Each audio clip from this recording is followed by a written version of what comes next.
إليك يا رسول الله أكي ألوم أي النبي ومحمد صلى الله عليه وسلم عليكم ينولون وتانوي كوبا شيخ أحمد التجاني رضي الله تعالى عنه كوبا مولانا شيخ إبراهيم النياس ياس رضي الله تعالى عنه كوبا بابا شيخ أبو بكر الصديق المسكين بالله صاحب الإدراك رضي الله تعالى عنه كوبا بابا صاحب ولاية الكبرى فضيلة الشيخ هادم عبد الله العلوري تغمده الله برحمته آمين وبابا مرحوم مفتي الكبير فضيلة الشيخ كمال الدين الحدبي رحمة لياليه ọlọ́run mọ́sàwọlá gbogbo àwọn bàbá tá a dárúkọ tí a tọrọ fún tí wọ́n ti lọ síwájú ọlọ́run tí ìwọ ọlọ́run tó sì gbàbọ́ wọn ọlọ́run wọlá gbogbo wọn lápapọ̀ níwájú rẹ bàbá wa marhum fadilatu sheikh البلبل المركز فضيلة الشيخ محمود عيدي رحمة لياليه ọlọ́run yà fi bàbá náà آمين barika ọlá àwọn ẹni ọlọ́run Àmín. wọ́n wọlé àwọn tọ́lọ́ba ọlọ́run mọ́sá yọ́nú sí wọn o آمين àti òkú ẹnì kọ̀ọ̀kan wa آمين mo kí wọn àgbàlagbà ní kalẹ̀ látọ̀dọ̀ bàbá wa imam tí wọ́n bá wa sọ̀rọ̀ tán ọlọ́run mọ́sá jẹ́ kárí yín pé àlùbáríkà ọlá àwọn ẹni ọlọ́run. àmín. mo kí bàbá wa gbàyí lọ́lá ọlọ́run mọ́sá bá dútì yín àlùbáríkà ọlá àwọn ẹni ọlọ́run. àmín.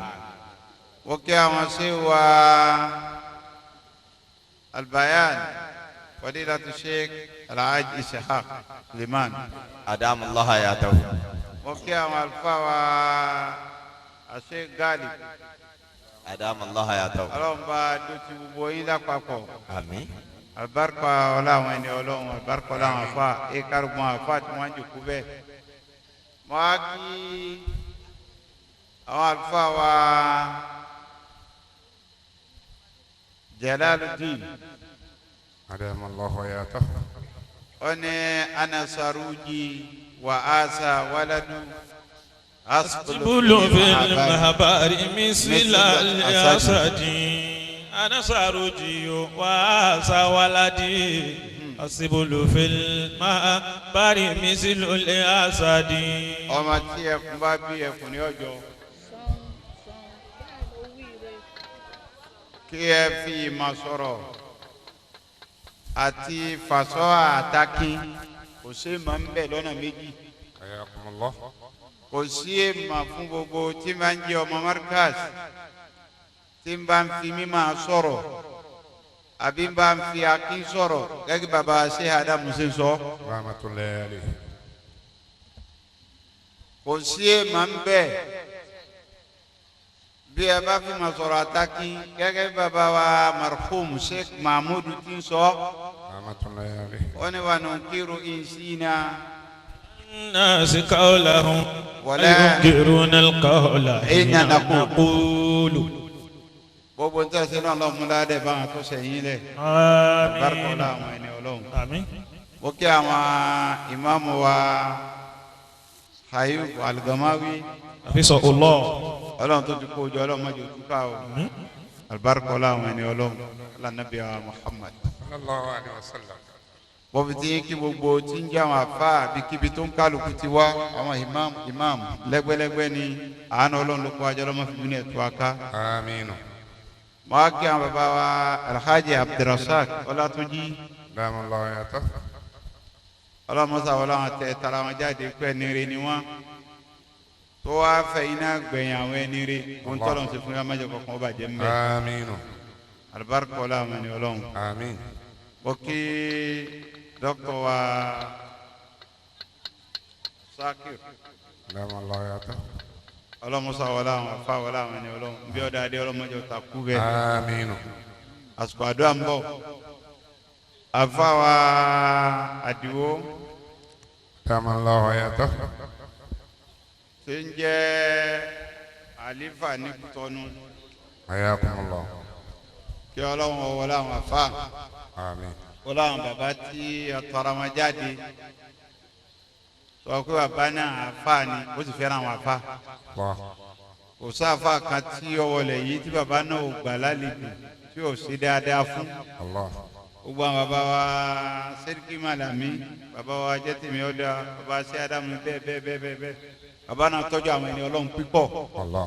ọlọ́run yìí sì gbàgbé olóore Allah.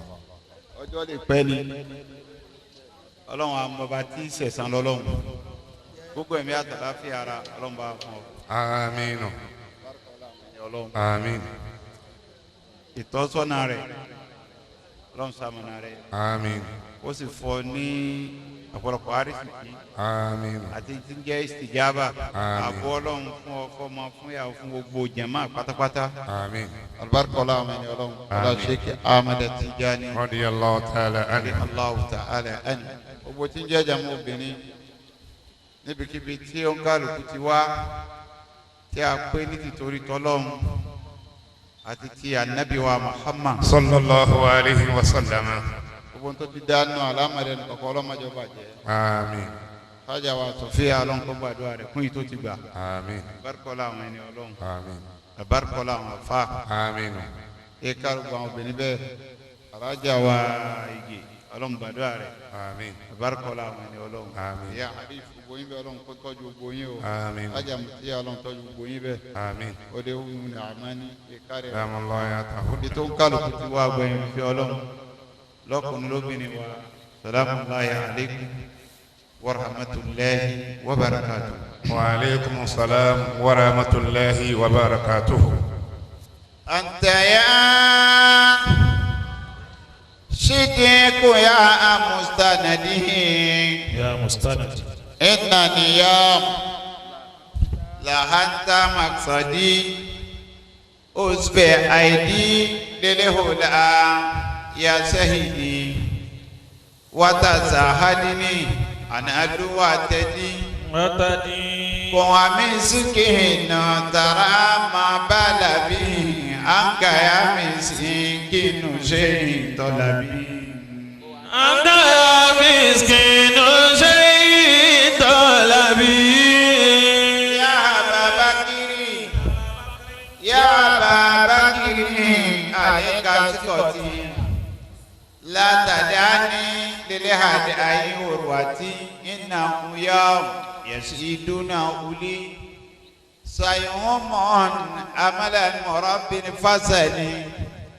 إن تجف هني إلى ممن هرم اسمك ممن ترم عالمي نار حربي أسيحة الهمم ويحدي إن لم تكونوا أمي نعم كيف رجالا كيف رجالا كيف رجالا إنهم في سورة وهناك لقهم هم لسورة شيء بالغ لدهواتي نواتي غير واني كما هي قدوتي قدواتي مصطفى مصطفى ياسين يكون وسدي أحمد الفاسي تجاني هبلي فبقوله أبي فيدتنا أبو الفيض وغزالي صاحب الحجاتنا فافتحوا لي بابا افتحوا الباب فافتحوا لي بابا فادخلوا بكم لأسيرا في الغد حياكم أزكي اللهم إلهي بالرضا دار المسكين شيخ مرتضى وكذا فاروقنا يا ربنا يا رب ما ألوني هدم الأسواتنا زواتنا وسلام الله دوما زرمدا للنبي هاشمي أحمد لله أطال الله بقاءه. وسلام على عباده الذين اصطفى الله خير عما يشركون. وقل الحمد لله وسلام على عباده الذين اصطفى الله خير عما يشركون. وقل أوصيني أن اذكرني متى الذي أنعمت علي وعلى والدي وأني أعمل صالحا ترضاه وأدخلني برحمتك في عبادك الصالحين. ربي أوصني أن أذكر نعمتك التي أنعمت علي وعلى والدي وأن صالحا ترضاه وأدخلني برحمتك في عبادك الصالحين. وقالوا الحمد لله الذي أذهب عنا الحزن إن ربنا لغفور شكور.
ọlọ́run ọba àtàwọn ẹ̀ kọ́ máa bá àwọn ẹni ọlọ́run tí wọ́n ti lọ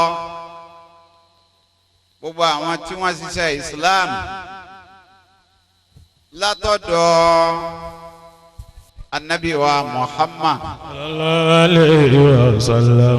bẹ́ẹ̀ látọ̀rẹ́ àwọn tí ń jẹ́ olórí asmi mina rusuli Sayyidina Nuh àti Sayyidina Ibrahima Sayyidina Musa Isa wa Muhammad Rasulullah sallallahu alayhi wa sallam.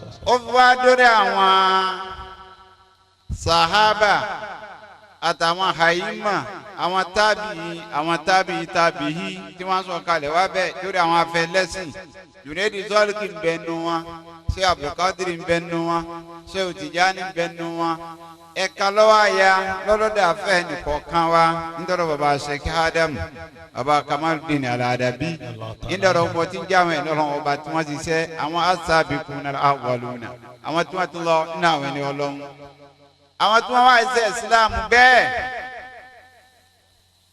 ẹni tọ́nà wá fi ṣàkórí wọn tí ń jẹ́ Nuqtatul Fardaniya Haynu Rahmati Rabbani Sayyidul Wujudi wa Alam Shuhudi Sayyidina Muhammad Rasulullah sallallahu alayhi wa sallam. Ọlọ́run mọ́sá bá a yọ́nú sí Ànábì ẹni tí ọ̀sẹ̀ lọ́hùn rí dépò yóò túbá turalon lozo be ipe li yaghfira laka Allahu ma taqaddama min dhanbika wa ma ta'akhara wa yutimma ni'matahu alayka wa yahdiyaka siratan mustaqima wa yansuraka Allahu nasran Aziza. Ọlọ́run rí déwọ̀n kọ́ fẹ́ túbá Allah. àmọ́ ọgbọ́n tọ́lọ́ ń bá dájú kọ́ ànábì ọ̀dájú ẹ̀kọ́ nítorí wa ní. Yaghfira laka Allahu ma taqaddama min dhanbika wa ma ta'akhara. Ẹ̀ṣẹ̀ wo ló ṣẹ̀ síwájú? Ẹ̀ṣẹ̀ wo lẹ́sẹ̀ tọ́lọ̀ fẹ́ ṣẹ̀ gbẹ̀yìn tọ́lọ̀ wá ní méjèèjì pátápátá òun ọlọ́run ọbọ̀ òun yá fi òun forí jì. Ṣebí inú yaghfira laka Allahu ma taqaddama min dhanbika wa ma ta'akhara. Ma taqaddama min dhanbika. Èyí lè tún ọba àti ti bàbá ẹ̀ lọ́rùn àbí ìtún fẹ́ sí sí ya rẹ̀ lọ́rùn. Wa man ta'akhara gbogbo àwọn tajà ló mà nábì èyí tá a dà sí lọ́rùn náà nìyẹn. Wa yutima ni'matahu alayka wa yahdiyaka siratan mustaqima wa yansuraka Allahu nasran Aziza. ànábì àyànfẹ́ yìí tó àpò òun lọ́wọ́ ṣiṣẹ́ àtàwọn sàhábà mẹ́rẹ̀ẹ̀rin Abubakar ń bẹnu wọn Usmanu ń bẹnu wọn Sayyidina Ali ń bẹnu wọn Umar òun náà ń bẹnu wọn tọ́lọ́ntorí ẹ̀ máa sọ pé alifu lam mim zalikal kitabu la rayba fihi hudan lil muttaqin. alladhina yu'minuna bil ghaibi wa yuqimuna salata wa mimma razaqnahum yunfiqun. والذين يؤمنون بما أنزل إليك وما أنزل من قبلك وبالآخرة هم يوقنون أولئك على هدى من ربهم وأولئك هم المفلحون. àwọn mẹ́rẹ̀ẹ̀rin tí wọ́n kọ́ ànábì tọ́lọ́run sọ pé alifu lam mim tọ́já pé àwọn àfọ ọ̀pọ̀lọpọ̀ àwọn tafsiri wọn ni Allahu a'lamu bi muradi zalika àmọ́ Ibn Abbas tó ànábì sàdúrà fún ibi Allahumma faqihu fi dini wa'allimhu ta'wil. òun lọ́jọ́ yẹ wá yí pé alifu yẹn ìsára yẹn ń tọ́ka sọ́lọ́hún ó ní ìsára yẹn lọ́dọ̀ Jibrilu ìsára yẹn lọ́dọ̀ ànábì. ذلك الكتاب لا ريب فيه هدى للمتقين هدى للمتقين أواني المتقين يا صفاتاني أوني صفات عمر أوني صفات أبو بكر ni wọ́n sọ yìí pé olùbẹ̀rù Ọlọ́run ni lọ́lọ́run wá ròyìn Abubakar fún Ànábì Muhammad yìí pé wọ́n máa ní àtọ́ àtàkọ́ وصدق بالحسنى فسنيسره لليسرى. sífà ẹlẹ́ẹ̀kejì الذين يؤمنون بالغيب. يؤمنون بالغيب sífà tí Umaru nìyẹn Umaru ní jọ́ tó gba Ìsìlámù torí ẹ̀ lọ́lọ́run sọ yìí pé yá ayọ̀ ànábì yòókù. حسبك الله ومن اتبعك من المؤمنين. ẹlẹ́ẹ̀kẹta ní ti Usmanu. ويقيمون الصلاة. Usmanu wọn lòun ní kìnnìdù nínú àwọn sàábé tó bá fẹ́ kí sáfì àti wítìrì odidi Al-Qur'ani ní fi kí ogun yìí sùn ní òfin kíráka àkọ́kọ́ afogun yìí sùn kíráka ẹlẹ́ẹ̀kejì ìfìjẹ sáfì yóò wá mógun yìí sùn àfi kíkẹta ìfìjẹ wítìrì òun ní wọn ṣe bẹ́ẹ̀ lọ́lọ́run wá ń tó àtìrí ẹ̀fà nàbì pé. أفمن آمن وقانت آناء الليل ساجدا وقائما يسر الآخرة ويرجو رحمة ربه. ẹlẹ́ẹ̀kẹrin òun ni Sayyidina Ali karamallahu wajhahu. ومما رزقناهم ينفقون. àti wọn ni máa náwó. ó rí i pé gbogbo àwọn èèyàn tí wọn bá dà nábì wọn fún anábì lówó anábì ó sì ṣàdúrà fún wọn ó wá rí i pé àdúrà nábì mustajabu ni tí wọn bá tọrọ. àléwá wọ̀ yí pé àwọn olówó yìí wọ́n ń kó nǹkan lọ níwájú wa wọ́n sọ pé sàhábà aluduzuri bilujuri yusalluna kama nusalli wa yasumuna kama nasumu wa yatasaddaquna bifuduli amwalihim awalaysa qad ja'ala Allahu ma tatasaddaquna bihi inna bikulli tasbihatin sadaqatan wa bikulli tahlilatin sadaqatan وبكل تميدة صدقة وفي بديعتكم أو كما قال. àdí ní orí bẹ́ẹ̀ ni wọ́n sọ fún ànábì pé àwọn onísàrùwà àlùsàrùwà àwọn olówó yìí wọ́n ti kó nǹkan tán wọ́n ń kírun bá a ṣe ń kírun wọ́n ń gbàwẹ̀ bá a ṣe ń gbàwẹ̀ wọ́n tún wá ń fi tọ́lọ́ dánú owó wọ́n tún fi yọ sàká ànábì wa ní okùn kan mí ìta iná lè ṣe. ولئذا قد جعل الله ما تتصدقون به okùn kan mí ìta iná lè fi ṣe sàárà bẹ́ẹ̀. إن بكل تسبيحة صدقة. ànábì ní gbogbo tẹ̀síbí àfọ̀mọ́tẹ̀ bá ń ṣe sàárà ni ó máa já sí. وبكل تهليلة صدقة. gbogbo la ilaha illallah tẹ̀ bá ṣe sàárà ní já sí. وبكل تحميدة صدقة. gbogbo nǹkan tí àtàmì ọpẹ́ tẹ̀ bá ń dá fọlọ́hún sàárà náà ni ó máa já sí. وفي بديعتكم. tó bá mú yín tẹ́ súnmọ́ obìnrin olóbìnrin tá a bá kẹsẹ̀ lẹ̀ fún yín bẹ́ẹ̀ bá súnmọ́ àwọn àdáàlì sàrà náà ni ọmọ ajá sí àmọ́ kọ́lá dálẹ̀ fún yín àlíwá wo kí gbogbo tó ní ọmọ jẹ́ sàrà fún wa èwo làwọn olówó lè ṣe ń bẹ̀ àlíwá lọ fi rẹ̀ sí wọ̀fà tó bá ró àwa péwó náà sí mẹ́rin ìmọ̀ wa náà lọ́lọ́run wá rìpọ́tù àlìnàfà nábì pé. الذين ينفقون أموالهم بالليل والنهار سرا وعلانية فلهم أجرهم عند ربهم ولا خوف عليهم ولا هم يحزنون. ànábì orí ni àbò orí. بالليل والنهار. ìnáwó náà lóru ìsì náà lọ́sàn-án. سرا وعلانية. iná ti kọ̀kọ̀ bẹ́ẹ̀ ní iná ti gbangba. فلهم أجرهم عند ربهم. ọlọ́run ní ẹ̀san tí wọ́n wá kọ́ wa lọ́dọ̀ ẹni kọ̀dà wọlọ́run ni. láwọn fúnra alẹ́ ìwà lọ́wọ́ yàtọ̀ náà. àwọn mẹ́rẹ̀ẹ̀rin yìí lọ́lọ́run sọ yìí pé ulaika. على هدى من ربهم وأولئك هم المفلحون. àwọn tí wọ́n ṣiṣẹ́ òní nìyẹn táwọn àwọn ń dé báyìí àwọn ni wọ́n ṣiṣẹ́ bí ìsìlámù ṣe rí àwọn ni wọ́n ṣe wàhálà kò sí pàtàkì bá fẹ́ sọ̀rọ̀ ìsìlámù tá a ní rántí wọn nítorí àfọ̀ ọ̀jọ̀gbọ́n kan sọ pé wàhálà kọ́bùlà nìbùkà àlìbàkà. تصبابة بسود شبيت النفوس قبل تندم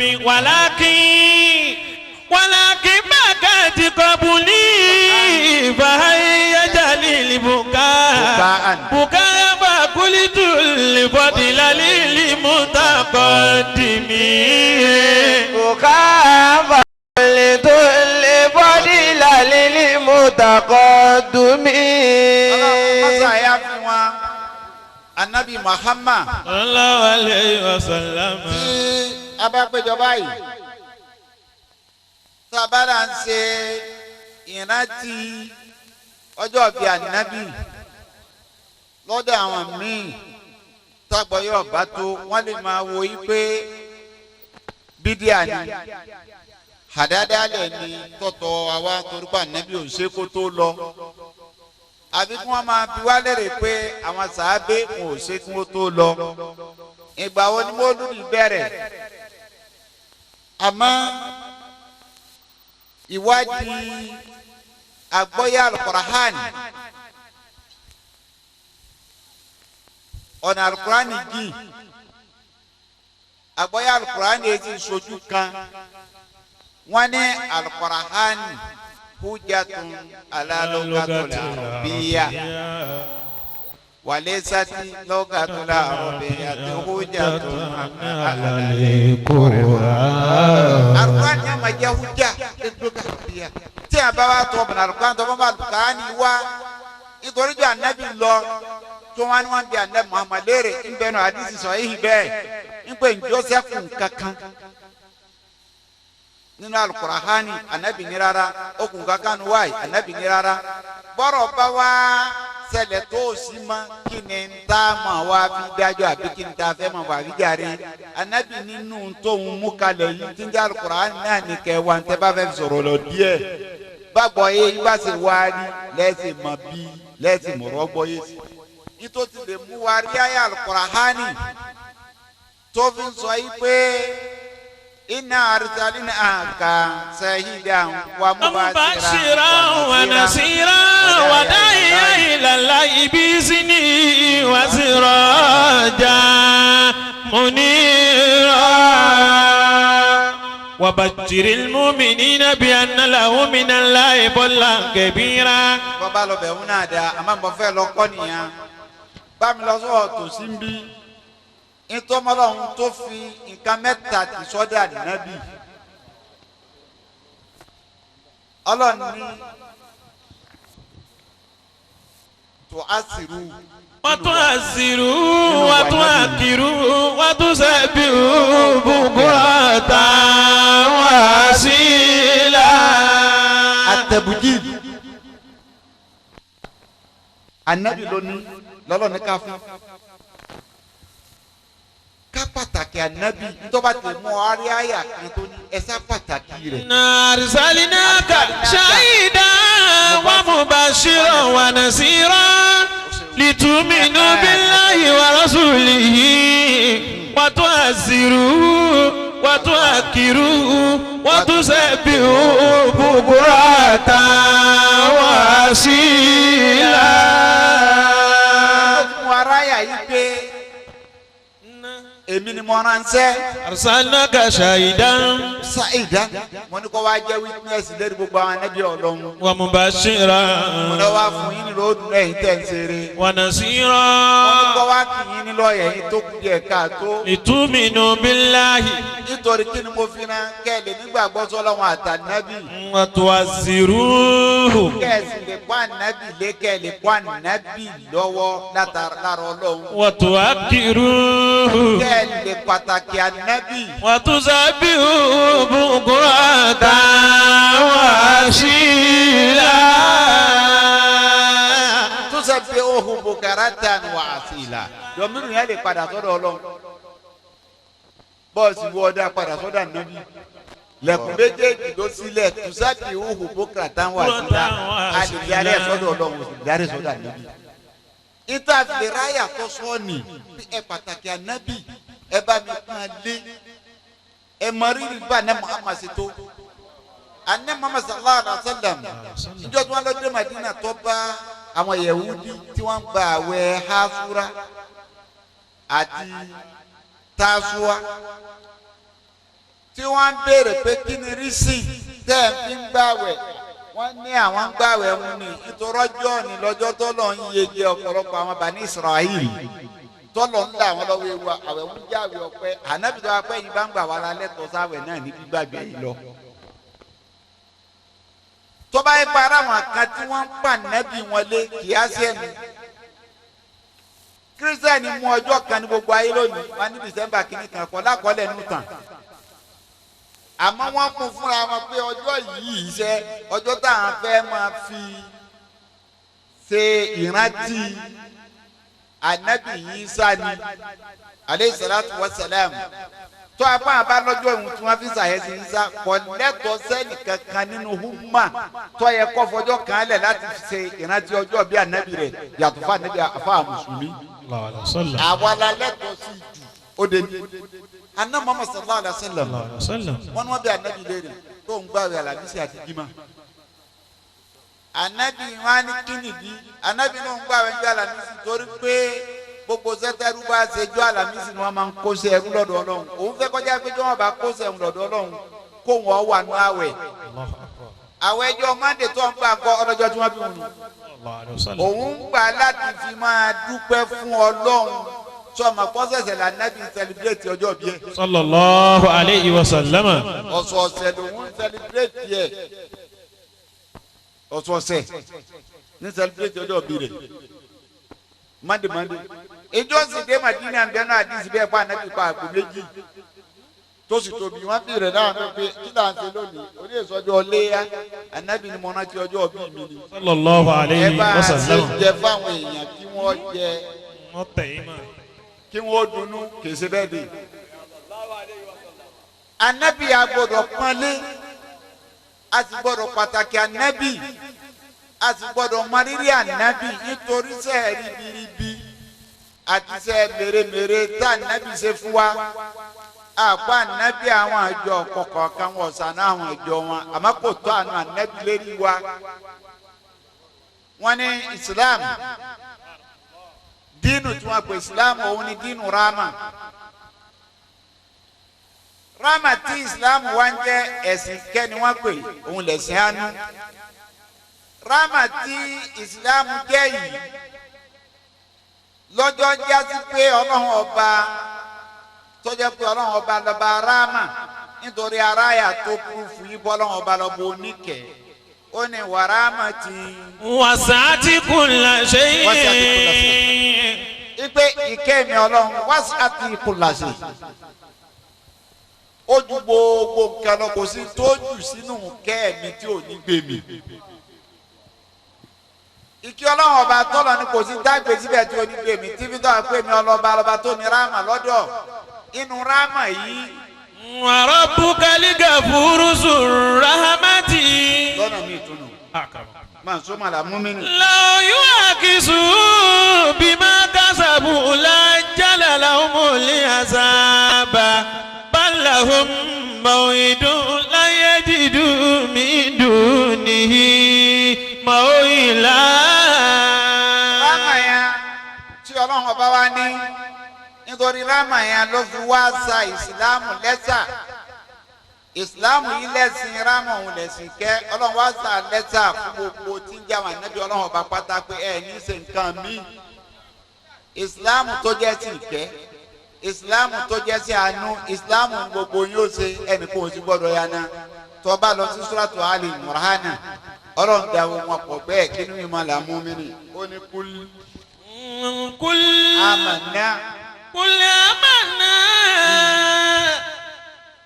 قل آمنا قل آمنا قل آمنا بالله وما أنزل إلينا ọlọ́run ní gbogbo ẹ̀yin tẹ́ jẹ́ yàn nẹ́bí ọlọ́run gbogbo apátápátá gbọ́lọ́hùn tí wọ́n wí lọ sí suratu Ali Imran àní kàràkàrà 85 ọba ń bẹ̀ ọ́nù gbogbo ẹ̀yin tẹ́ jẹ́ yàn nẹ́bí ọlọ́run apátápátá gbọ́lọ́hùn kan náà ní gbogbo wọn sọ kí ni gbólóhùn tí wọ́n sọ tí fi ń jásí pé anabi nuhu islam ló ṣe anabi musa islam ló ṣe anabi isa islam ló ṣe anabi muhammad islam ló ṣe. قل آمنا بالله وما